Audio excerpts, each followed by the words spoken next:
Hi everyone, so we're going to work on this Plectrum perfect string exercise. So if you see me looking to the right, I'm just looking at the notes here. Right, why did I include this? One of the things I find comes up an awful lot when teaching guitar is students hitting the wrong strings. You know, when you're doing a D chord, for example, getting that Plectrum in there to grab a D or an A chord can be awkward. So when you work on this, now the other thing here, this is sort of a finger dexterity exercise as well, wrapped up inside the whole thing. But basically what we're doing is now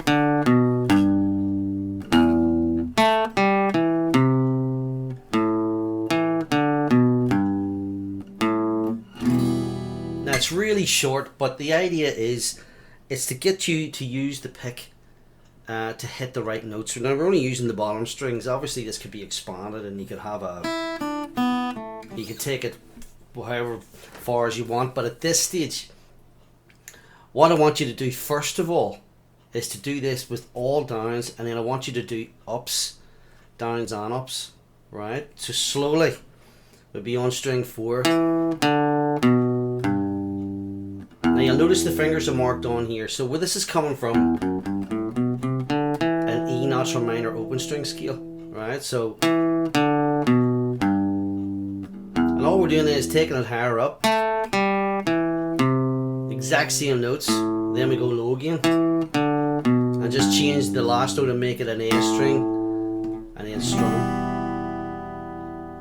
Now at this stage, getting used to the plectrum, having both sides of it, is really important.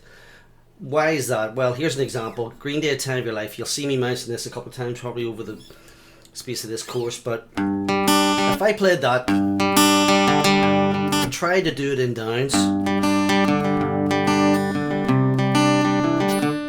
look how much concentration it takes to keep that going.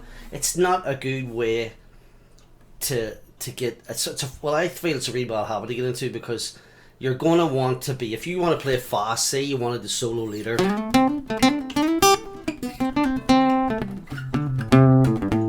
right, what's going on here is a load of downs and ups to help me get that speed, rather than, yeah, that's really awkward. With the exception of James Hetfield out of Metallica, who does all those crazy downs. He's probably one of the fastest down pickers there is, but I find you should, for you to sort of learn a guitar properly at this stage, you should start bringing in downs and ups even at this early stage. So first of all, what we would do is we'd play that all downs as we did it. So back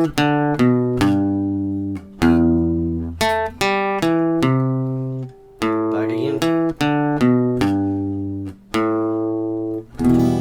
and then mix in the ups. So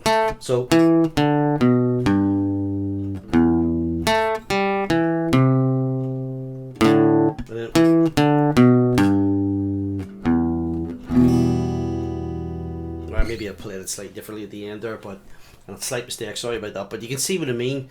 Now why did that happen? Probably because I was thinking, all right, now I've got to do downs and ups. I was consciously going downs and ups, downs and ups. You might find that quite tricky. The same thing when you start working on the spider exercise and the first and thirds that I have, getting these fingers when you're bringing the third finger in. You do want to do it in downs and ups, and it's a good way of working on it, especially with a metronome. So I'm just going to put a metronome on here when we're talking. So probably about 60.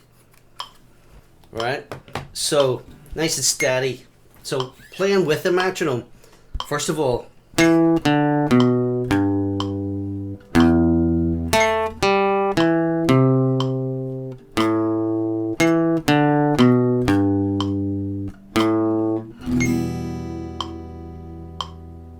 Right, and then with your ups, 3, 4. So down, up, down, up, down, down, up, down, up,